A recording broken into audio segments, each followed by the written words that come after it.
বিশ্ব রাজনীতিতে বড় মোড়। ট্রাম্প আর পুতিনের মধ্যে হচ্ছে ঐতিহাসিক মিটিং। ইউক্রেন যুদ্ধের শেষ কি এবার কাছাকাছি? ভারত আজ স্বাগত জানালো মার্কিন প্রেসিডেন্ট ডোনাল্ড ট্রাম্প এবং রাশিয়ার প্রেসিডেন্ট ভ্লাদিমির পুতিনের মধ্যে আলাস্কায় আসন্ন সম্মেলনকে।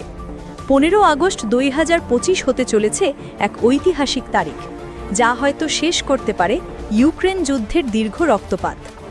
মার্কিন ও রুশ প্রেসিডেন্টরা সিদ্ধান্ত নিয়েছেন আলাস্কার নিরপেক্ষ মাটিতে এক বিশেষ শীর্ষ সম্মেলন হবে, যেখানে ইউক্রেন যুদ্ধের শান্তিপূর্ণ সমাধান নিয়ে আলোচনা হবে।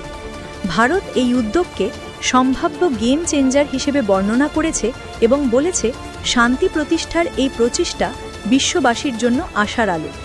গত 2 বছর ধরে ইউক্রেন যুদ্ধ বিশ্ব অর্থনীতি, খাদ্য সরবরাহ এবং জ্বালানি বাজারকে নাড়িয়ে দিয়েছে।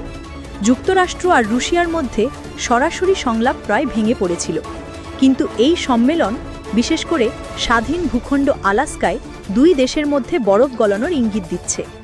আন্তর্জাতিক বিশেষজ্ঞরা মনে করছেন, এই বৈঠকে যদি যুদ্ধবিরতির ভিত্তি গড়ে ওঠে, তবে তা শুধু ইউক্রেন নয়, পুরো বিশ্বের জন্য বড় স্বস্তির খবর হবে।